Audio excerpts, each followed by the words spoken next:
Hey, stop, tu roules sur le boulevard BD?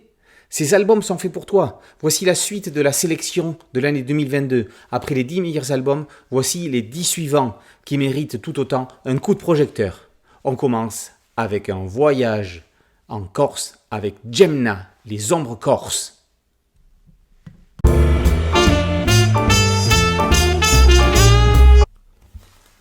Ange Pisarti, la trentaine, met pour la première fois les pieds en Corse. Pourtant, ses ancêtres sont originaires de l'île de Beauté.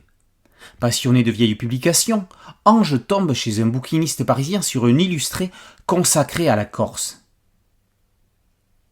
De l'intérieur, un dessin s'en échappe. Il représente une femme en bord de mer. Au fond, une tour génoise et un navire accompagné de ces mots. Jemna, je t'imagine au pied de la tour génoise. Tant de mystères et un trésor en toi, protège-le. 7 juillet 1918. 140 ans plus tard, il est temps de lever le voile sur cette énigme. Elle va amener l'enquêteur aux origines non seulement de la jeunesse de la jolie dame représentée, mais aussi à celle d'Ange lui-même, ainsi qu'à celle de tractations politiques à l'époque napoléonienne. Philippe Donadille écrit une chasse au trésor en Corse sur fond d'histoire de famille. Il emmène son héros, simple, passionné de livres anciens, dans des lieux où il était plus que temps qu'il aille, la Corse. C'est de là que viennent ses ancêtres. Croyant découvrir la vie d'une femme, il va en rencontrer une autre, bien vivante celle-ci, et qui va le guider sur les pas de ses aïeux. Donadille fait d'Ange Pisarti un Tintin après l'heure. Ces ombres corses sont plus qu'un hommage appuyé au secret de la licorne. Les tintinophiles apprécieront le parallèle qu'il y a avec cette aventure précise du reporter. Donadille mêle la grande et la petite histoire. La navigation, les villas américaines, la religion, Napoléon Bonaparte et Pascal Paoli, Ogliastro et le Cap Corse, le village spatio-temporel est éblouissant. Éblouissant également est le traitement graphique de Patrice Regla-Vizzavone. Comme Ange, le dessinateur est d'origine corse. Comme Ange, il n'y avait jamais mis les pieds. Il y est allé pour la première fois à l'occasion de repérage pour cet album. Il réussit à dégager toute l'essence de l'île de Beauté. On sent la népeta et les herbes du maquis. On entend l'eau des rivières couler entre les cases. On voit la lumière du soleil filtrer entre les feuillages et on écoute la neige crisser sous les pieds des personnages. Une fusion incroyable s'est créée entre le dessinateur et son œuvre. Il y a quelque chose de magique qui s'est passé, comme s'il n'y avait que quelqu'un avec du sang corse qui pouvait traduire ainsi en dessin cette histoire. Une couleur directe colorée pour les scènes contemporaines, un traitement sépia pour les flashbacks, un traitement type gravure pour les scènes historiques, des pages de garde comme une tapisserie d'Aubusson corse et une double couverture envoûtante. Regla-Vizzavone impressionne dans tous les sens du terme. On a l'habitude de dire quand on a fini de lire Tintin, on peut recommencer à lire Tintin, on y trouvera toujours quelque chose de nouveau. On peut y ajouter, quand on a mis les pieds en Corse, on pourra toujours y retourner, on y trouvera toujours quelque chose de nouveau. Alors, à défaut de pouvoir y aller pour certains, lisez la Corse, avec Jemna, les ombres corses, c'est comme si on y était. Jemna, les ombres corses, par Donadille et Regla-Vizzavone, est paru aux éditions Delcourt. Kid Toussaint signe avec Aveline Stockart une série où l'émotion s'écrit avec un E majuscule. Cette série, c'est Elle, c'est paru au Lombard. Le 2e tome est paru cette année.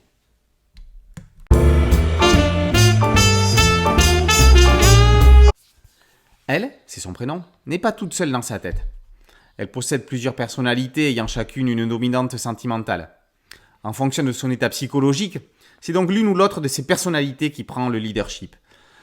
Et voilà que Bleu vient de s'imposer, alors que elle l'avait enfoui au fin fond de son subconscient. Les rôles sont à présent inversés. Elle va devoir trouver comment s'évader de son moi profond pour reprendre son destin en main. Quiconque est parent d'une adolescente ne peut ignorer que c'est parfois le bazar dans sa tête. Elle est une série profonde qui traite autant d'amitié que de schizophrénie, autant du genre que de névrose. Elle souffre de troubles de la personnalité. Ne serait-elle pas borderline ? Elle est hypersensible et hyper émotive. Son humeur est instable et très réactive. L'image qu'elle a d'elle-même change souvent. Elle souffre de symptômes dissociatifs, avec l'impression de ne plus être elle-même ou de ne plus être réelle. Seuls les syndromes de l'automutilation des idées suicidaires ne sont pas abordés, car il ne faut pas oublier qu'on reste dans de la bande dessinée tout public. Kit Toussaint et Aveline Stockart signent un best-seller dans l'air du temps d'une époque anxiogène pour les adolescents. Tout en délicatesse, dans une ambiance graphique sublime. Tout est résumé dans le logo de la page de titre, réalisé comme un arc-en-ciel aux couleurs nouvelles. Stockart matérialise le subconscient d'elle dans des scènes variées, inattendues, surprenantes, comme des rêves dont on se demande d'où ils nous viennent. Elle n'est pas un récit pessimiste, c'est l'histoire d'une ado qui cherche à faire émerger sa véritable personnalité. On l'accompagne dans son combat contre des apparences. Et quand les auteurs rebattent les cartes avec un cliffhanger surprenant, on ne peut qu'en être scié. Pour parfaire l'album, un cahier d'amitié présente les compagnons d'elle. Otis, Lynn, Farid et Maëlys avec leurs goûts et leurs aversions. Et un flashcode permet d'accéder sur Instagram à un filtre pour savoir quelle elle on est. Ceux qui attendaient une série qui ne ressemble à aucune autre trouveront en elle ce qu'ils cherchent. Quête de personnalité et ou difficulté à quitter l'enfance pour passer à l'âge adulte, elle transcende les sentiments dans un récit d'émotion. Elle, tome 2, universel, par Kit Toussaint et Aveline Stockart, est paru aux éditions du Lombard. Les 1001 nuits existent toujours. Zidrou nous le prouve en scénarisant celle qui fit le bonheur des insectes.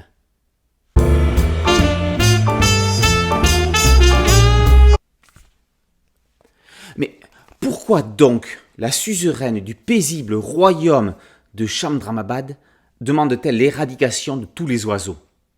Shikara, c'est ainsi qu'elle se nomme, est veuve depuis bien longtemps. Enceinte de jumeaux à la mort de son époux, elle donna naissance à une fille et un garçon. Ce dernier, voulant rattraper son oiseau volcan qui s'échappait, a fait une chute mortelle par la baie de la grande salle des audiences. Il devait 3 jours plus tard fêter ses 14 ans. Jugeant l'oiseau responsable et ne pouvant consoler son chagrin, voilà la raison de la décision de Shikara. Il ne doit plus y avoir un seul oiseau dans le pays. C'est ainsi qu'elle va faire le bonheur des insectes, qui n'auront plus de prédateurs. Mais est-ce que cela fera le sien ?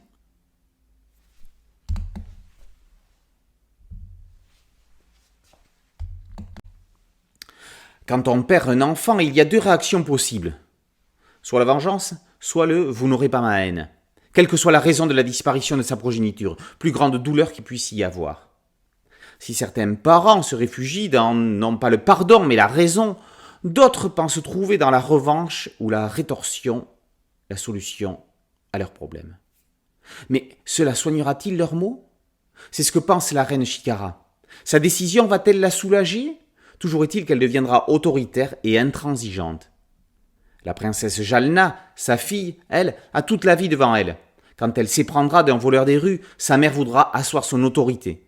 Pas sûr que les relations mère-fille en sortent indemnes. Zidrou invente un nouveau conte des 1001 nuits. Cette histoire aurait très bien pu être racontée par Scheherazade. Sous couvert d'une légende orientale, il traite de la gestion du deuil. Qu'est-ce qui permet d'en sortir, non pas indemne, mais un peu plus serein ? Sans expliciter ce qu'il faut faire, le scénariste montre en tout cas un chemin inutile à suivre. Au dessin, Paul Salomon propose un voyage aux 1000 couleurs. Du jaune feu au bleu nuit, Salomon illumine son trait. Les intérieurs du palais sont minutieux, on y est. Réussira-t-elle à faire son bonheur ? À défaut ou en complément, celle qui fit celui des insectes fera aussi celui des lecteurs. Celle qui fit le bonheur des insectes, par Zidrou et Salomon, est parue aux éditions Daniel Maguen. Le triptyque de la guerre invisible se clôt. Galandon a succédé avec brio à Franck Giroux qui signait là son dernier scénario.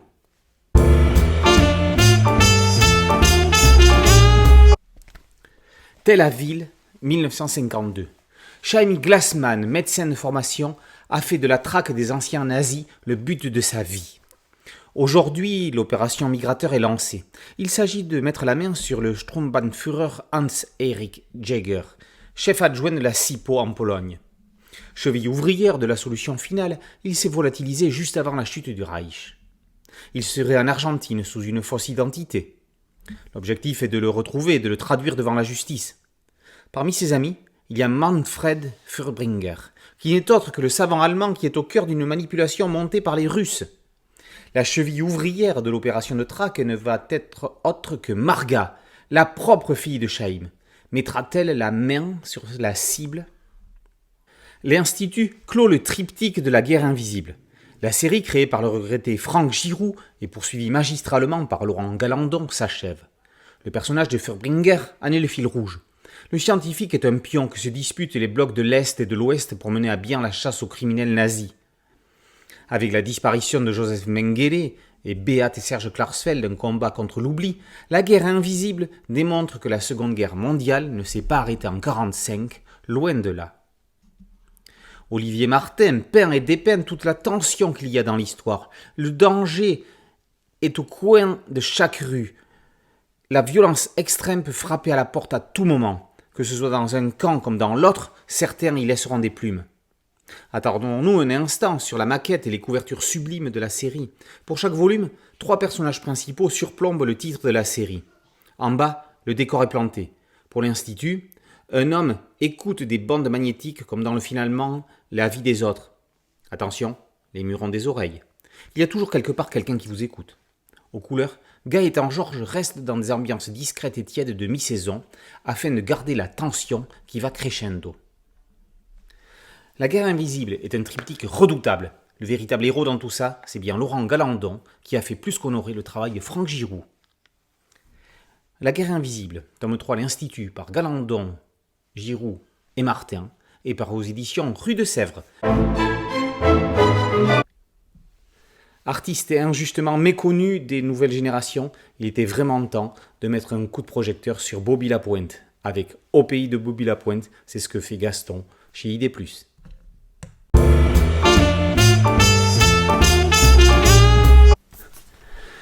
Il a eu 1000 vies dans sa vie pourtant trop courte. Décédé en 1972, Bobby Lapointe a vécu 50 ans.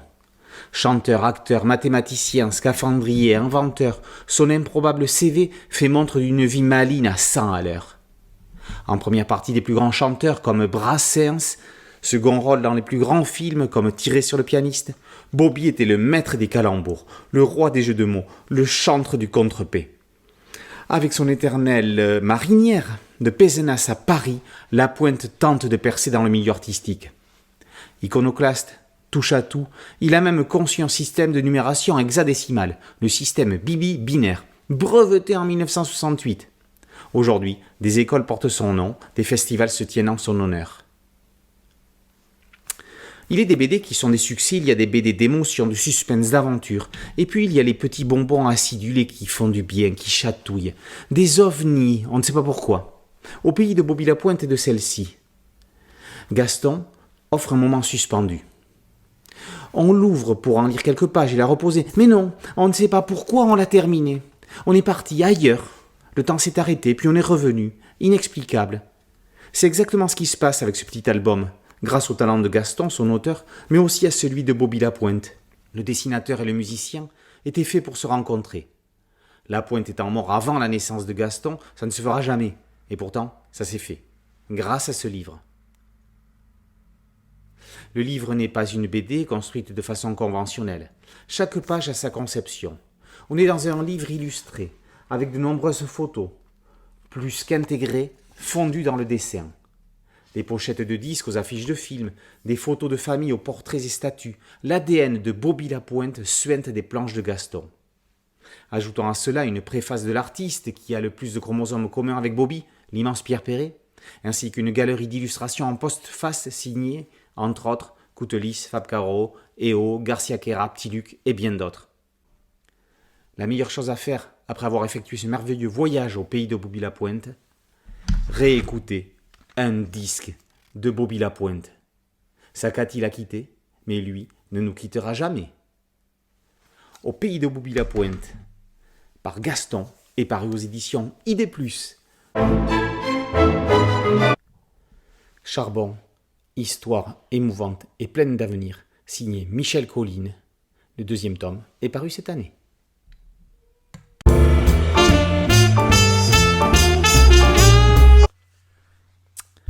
Sur la planète Charbon, Balthazar vient de piéger Traxer. Œil de Moscou du capitaine Xax, Traxer va aussitôt raconter à celui-ci le sabotage que préparent les rebelles. En réalité, Vladek et ses camarades comptent pénétrer dans les fondations du palais pour retrouver le jeune Apollo et l'incroyable trésor qu'il a déniché. Des feuilles. En effet, sur la planète Charbon, la nature a totalement disparu depuis que l'empereur Toxico a interdit les végétaux. Grâce à Apollo, on sait à présent que la nature ne demande qu'à reprendre ses droits, mais elle aurait besoin pour ça d'un bon coup de pouce. La révolution verte est en marche. Suite et fin du diptyque Charbon. On retrouve avec un plaisir non dissimulé Apollo, fils d'ouvrier, et Asila, fille de l'empereur dictateur. Eux que le destin opposé allaient s'allier pour tenter de faire reverdir la planète. Vladek, le père d'Apollo, va prendre les choses en main. Si les enfants sont des pivots déclencheurs, le réalisme du scénario reste logique en faisant des adultes les acteurs de l'action. Vladek mène sa troupe dans la stratégie, la rébellion, puis la révolution. Toxico est un Louis XVI en puissance. Xax joue le rôle du méchant hollywoodien. Tous les ingrédients sont réunis pour une histoire forte et intergénérationnelle. Michel Colline signe un scénario efficace. Dans un graphisme ligne claire très personnel et émouvant, à la fois vintage et moderne, Colline écrit une histoire à grand spectacle, un conte philosophique et écologique tourné vers l'avenir. L'auteur met en garde contre une hyper-industrialisation polluante sans tomber dans un pessimisme fatal. Dans toute situation, aussi désespérée soit-elle, il y a un espoir, il y a une lueur, il y a un feuillage. Avec la complicité de Maëlys Cantreau, qui participe à la colorisation, Colline propose un album qui s'illumine tout doucement comme une ampoule à économie d'énergie. Après l'espoir, la révolte boucle une histoire qui se lit d'un trait et qui ferait un excellent scénario de long métrage animé. Michel Colline publie depuis 20 ans, mais a fait enfin son entrée dans la cour des grands. Et quand on voit le haut-commissaire du commerce galactique débarquer sur Charbon, on imagine parfaitement Colline au dessin d'un épisode de Donjon. Sfar et Trondheim, si vous nous entendez. En attendant, Charbon, tome 2, La Révolte par Michel Colline est paru aux éditions Paquet. Le conte moyenâgeux est toujours dans l'air du temps, c'est ce que nous prouvent Malier et Hubert avec Ténébreuse, l'un des derniers scénarios signés par ce scénariste formidable qui était Hubert.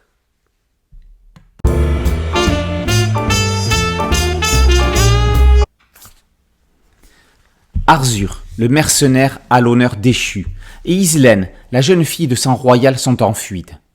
Comme le lui avaient demandé les 3 vieilles femmes, Arzur avait bien ramené Islaine au château de son père, mais les choses ne se sont pas passées exactement comme prévu. La princesse est victime d'une malédiction familiale et au cœur d'un conflit entre ses parents. Héritière de sa mère d'un physique particulier et de pouvoirs ténébreux, elle se rebelle contre son père tandis qu'Arzur est jeté au cachot. Le duo parvient à fuir la cité. Fils du roi et de sa nouvelle épouse, l'héritier du trône est mort. Le courroux du souverain est grand. Il n'a qu'un objectif, retrouver sa fille et la réduire à néant. C'est la mission de tous ses vassaux. Ce n'est pas la guerre qui est déclarée, c'est l'apocalypse. Comme toutes les histoires signées Hubert, le fond est bien plus profond que la forme. Sous couvert d'un conte fantastique, le regretté scénariste met en exergue des thèmes aussi intemporels que d'actualité. S'affranchir de son passé, affirmer son identité, se libérer du poids de l'hérédité, s'épanouir personnellement, mais aussi accepter ses différences et dépasser le rejet par la société dont on pourrait être victime, sont autant de sujets dont il est question dans Ténébreuse. Encore plus que ça, le conte est un récit féministe, avec la question du consentement, écologique et aussi politique, avec un roi totalitaire qui se croit seule autorité du pouvoir. Vincent Malier s'affranchit des codes loiséliens pour les dépasser dans un grandiose affrontement final. Il associe sa narration spectaculaire au dialogue ciselé de Hubert. L'histoire s'est vraiment construite à 4 mains et 2 cerveaux, travaillant plusieurs versions du scénario et diverses approches du dessin. Malier a par exemple redessiné Arzur sur les 20 premières planches après avoir finalement trouvé son visage idéal. Ténébreuse est de ces histoires qui font la force de la collection Air Libre. Ce genre de diptyque aussi divers que Monsieur Noir, Le Voyage en Italie, Le Sursis et bien d'autres, et dont on se rappellera encore dans 20 ans. C'est la magie des livres qui sont quand même les seuls objets du monde qui permettent de voyager dans l'espace et dans le temps. Pour paraphraser la dernière case de Ténébreuse, maintenant que le conte est terminé, on va enfin pouvoir commencer à lire. Ténébreuse, tome 2, par Hubert et Vincent Mallier, et par aux éditions Dupuis dans la collection Air Libre. Dans une véritable introspection du monde de la bande dessinée, Ricardo Leite part à la recherche du Tintin perdu.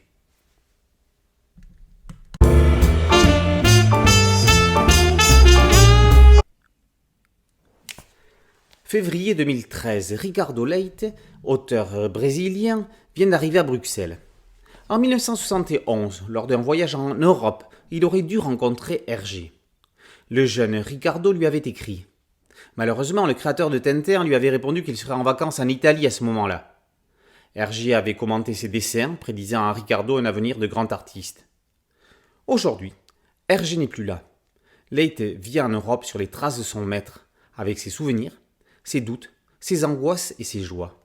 Ce voyage à Bruxelles et au musée Hergé n'étant fait qu'un prétexte pour rendre un vibrant hommage à la bande dessinée mondiale. Ricardo Leite a toujours été passionné de bande dessinée, prenant plaisir très jeune à passer de kiosque à journaux en kiosque à journaux, à la recherche de la revue qui lui aurait échappé dans le précédent. Lorsqu'en 1967, à 10 ans, sa mère l'emmène à Rio de Janeiro dans une grande librairie, Ricardo découvre des rayons et des rayons de livres importés.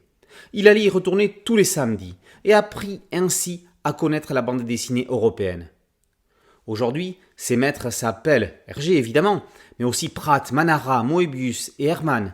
Il l'accompagne dans cet album à la recherche du Tintin perdu, du temps perdu, parce que pendant plus de 40 ans, Ricardo Leite n'a pas fait de bande dessinée. Leite convoque Proust pour une introspection. Son divorce à 55 ans l'a amené à fouiller ses souvenirs et l'a invité à se donner une dernière chance de créer une histoire. Il vit la nostalgie du futur dans ce voyage en Belgique. Graphiquement, Ricardo Leite s'applique dans un noir et blanc réaliste à se mettre en scène dans un panthéon inimaginable. Qu'est-ce qui est de l'ordre du rêve ? Qu'est-ce qui est de l'ordre de la réalité ? Peu importe. Hergé a dit, à force de croire en ses rêves, l'homme en fait une réalité. L'essentiel est de ressentir le goût des madeleines, comme le titre l'éminent tintinologue Olivier Roche dans sa préface. Admirons également les pages de garde représentant les plus grands auteurs de BD du monde pour les unes et une galerie de personnages illustres pour les autres. Outre le tirage classique, l'album est disponible en tirage de tête. Le livre est le dernier ouvrage de la formidable collection Zoom sur Hergé aux éditions Sepia avant qu'elle ne change de titre. Elle s'appellera désormais 1000 sabords. Suivre la quête de Ricardo Leite est un enchantement. Tous reviennent à l'enchantement incomparable de leur soleil. Cette phrase du poète et compositeur péruvien César Miro est la meilleure synthèse qu'il puisse y avoir pour cet album, événement majeur de cette fin d'année. À la recherche du Tintin perdu, par Ricardo Leite et par aux éditions Sepia. Après la rafle, ou comment un jeune juif raconte son évasion réelle d'un camp de concentration.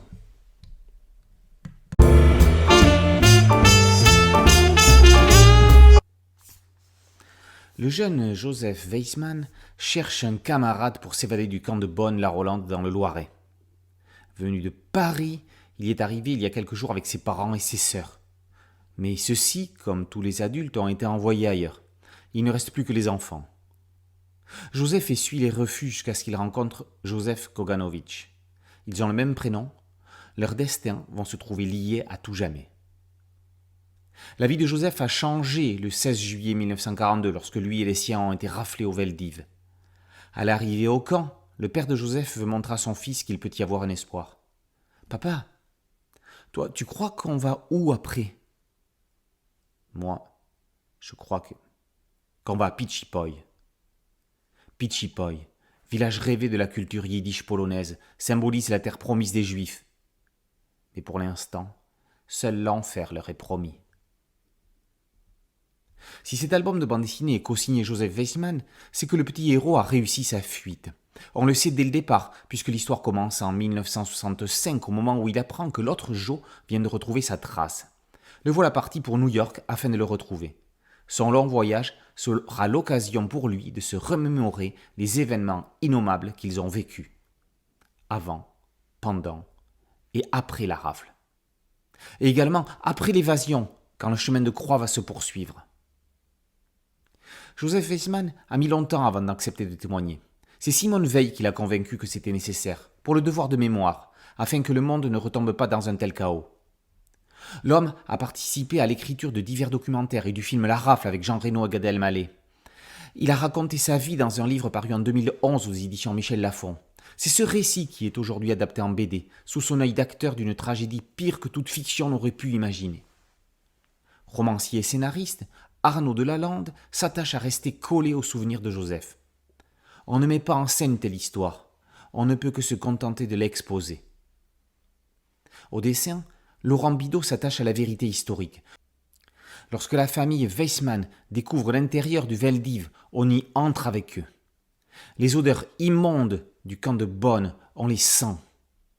Et lorsque les familles des évadés décident de se rendre sur les lieux, à Bonn, où il n'y a plus rien des années plus tard, la mise en scène est remarquable. Avec des albums comme celui-ci, où Beat et Serge Klarsfeld un combat contre l'oubli, la bande dessinée se positionne plus que jamais comme un média vecteur de mémoire, tant du point de vue scénaristique que graphique. Après la Rafle s'inscrit comme un album majeur de 2022, année du 80e anniversaire de la Rafle du Veldiv. Indispensable, plus qu'indispensable. Après la Rafle, par Delalande, Bidault, d'après et avec la participation de Joseph Weissmann, est paru aux éditions Les Arènes BD.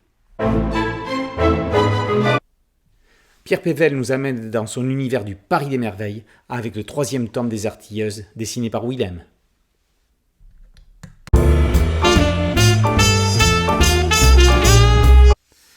Paris, début 20e. La police décide de passer l'éponge sur les problèmes qu'ils ont eus avec des artilleuses. Une attaque de banque, une fusillade contre la gendarmerie, une course-poursuite dans la capitale, une bataille rangée dans la zone, tout ça passe sous l'éponge. Affaire d'État. Après avoir dérobé la sigillaire, bague convoitée par les services secrets français, allemands et elfiques, elles l'ont rendue au capitaine Jules Bormange, du 2e bureau de l'état-major général. Mais il se pourrait que ce soit une contrefaçon. Si ce n'est qu'une copie, pourquoi les fées se croient-elles en danger ? Après avoir usé de leur talent dans Paris, les artilleuses vont devoir filer un coup de main, ou de dynamite, à la reine d'Ambremer et de l'Outre-Monde. Pierre Pével et Étienne Willem concluent le premier cycle des aventures intermondes des pétarodantes artilleuses. Aux frontières du steampunk et de l'heroic fantasy, les artilleuses donnent un coup de frais et offrent un nouveau genre de série. Si le cycle se termine, Lady Remington, Miss Winchester et Mademoiselle Gatling n'ont pas dit leur dernier mot et vont encore avoir du fil à retordre entre les mondes. Le cliffhanger final laisse augurer d'une suite d'une autre dimension. Les Artilleuses est à la base un spin-off de la série de romans Le Paris des Merveilles, écrit par Pierre Pével lui-même. Maintenant que le romancier a pris ses marques de scénariste de bande dessinée, il est prêt à adapter la série d'origine. Étienne Willem sera là encore au dessin, ce qui nous promet une cohérence graphique de premier choix. Entre cet univers et celui de la fille de l'exposition universelle, le dessinateur a son avenir tout tracé. Soulignons enfin la maquette superbe de la série, très fantasmagorico-cinématographique, avec une couverture dont les promesses sont tenues à l'intérieur.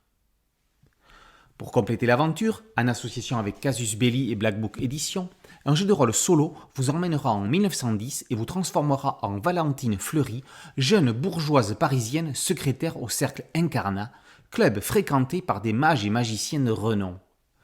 Danser, farfader, voleter, chahéler, le Paris des merveilles est envoûtant.